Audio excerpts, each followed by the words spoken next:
Now, this unexplained story is not from the Appalachians, but it's a well-documented story.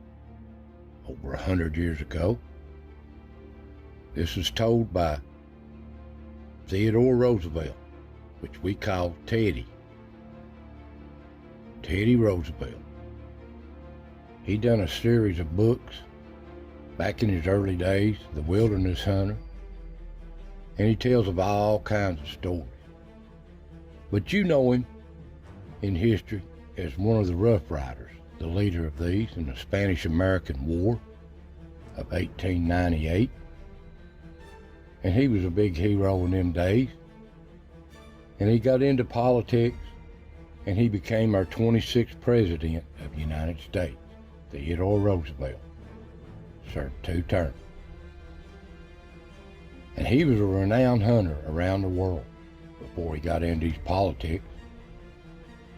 And he went all around the world exploring and hunting big game. And there's all kinds of documentation on it. And he done it in North America too. He even tried to bring back the buffalo, preserve them, and started the Boone and Crockett Club, which I didn't know that. But back in his early days, he wrote a book, Stories of the Wilderness Hunter, of stories about here in the frontier and the wild country of North America. There's one in particular story he shared back in his early books of an old trapper he met in Montana. And he shared his story of a creature that they encountered back in these mountains a long time ago.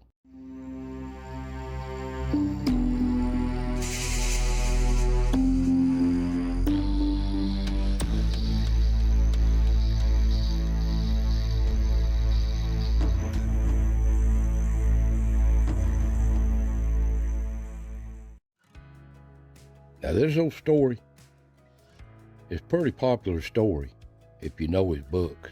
And these books are still popular today. You can order them online or get them at any popular bookstore. And they're still on YouTube here itself. Plenty of stories people's told about this story and read it. But I'm not going to read it that way. I'm just going to tell the story of how it was, how I read it, and how I researched it. But this says, some say it's true, some say it's fiction. I'll let you be the character of that. You can go back and research anything you want. But this old story is said to have happened. He met on his travels out in northwest of these old mountains of an old trapper he met in his old days. So this trapper experienced this, him and his friend, 50, 60 years before. So here's the story of the old trapper they called Bauman from Montana. Now, this old story that Teddy told in his book is from an old trapper he'd met and got his story from, called Bauman. I'm sure he had many stories from Native Americans too of this country. But anyway, this story is said to come around the Montana area, that an old trapper named Bauman, 50 years earlier, him and his friend had been trapping, and they hadn't been doing no luck. Now, fur business back in them days was a big thing. A lot of mountain men in these countries, in these mountains, hunting for furs, big business. And they spend many a time by themselves. But they wasn't having no luck, so they was going to go to a different place. And they had talked to some prospectors that come through the area and said they'd found an old trapper by himself, half eaten.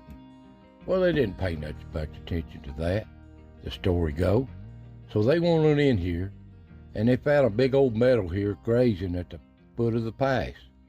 And they secured all their ponies and their stuff, and they backpacked themselves way back up into this country and see if they could do a little prospecting and trapping, see how they do in there.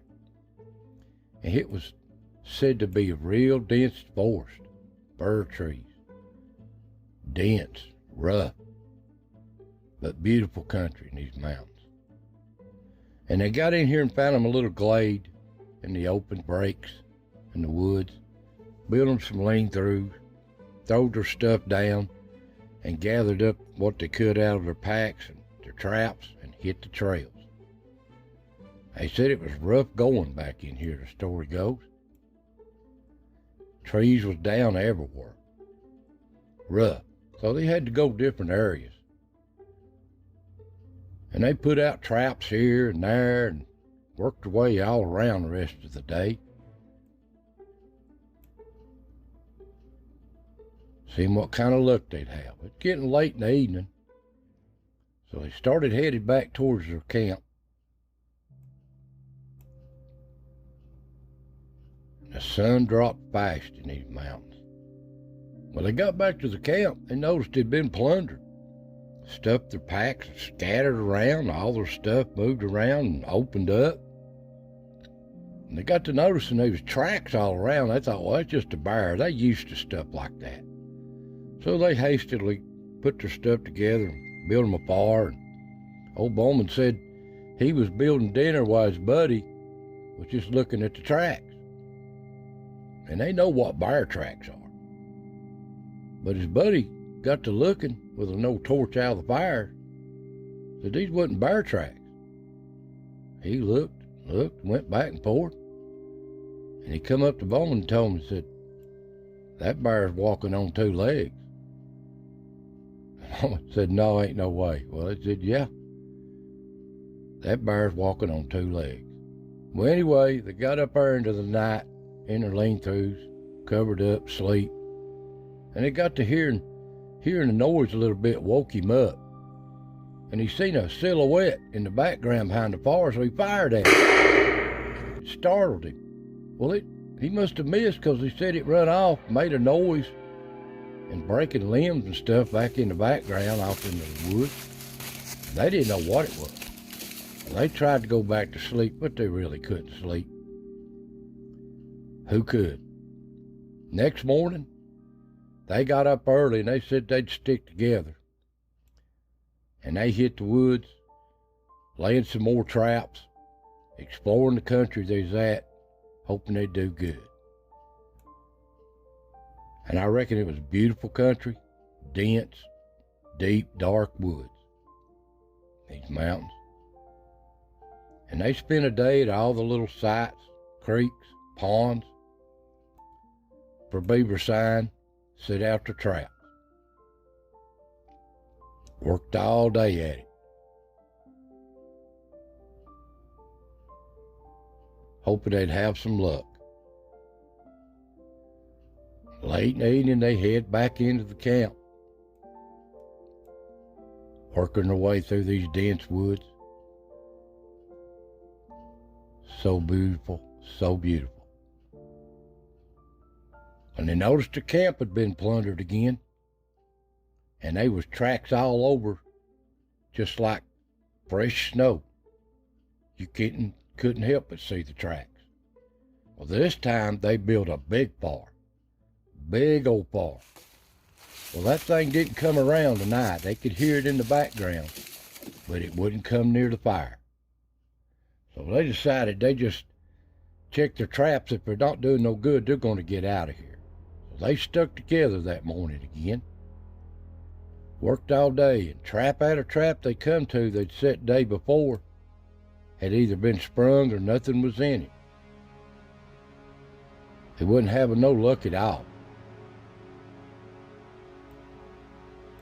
Every trap they'd set had either been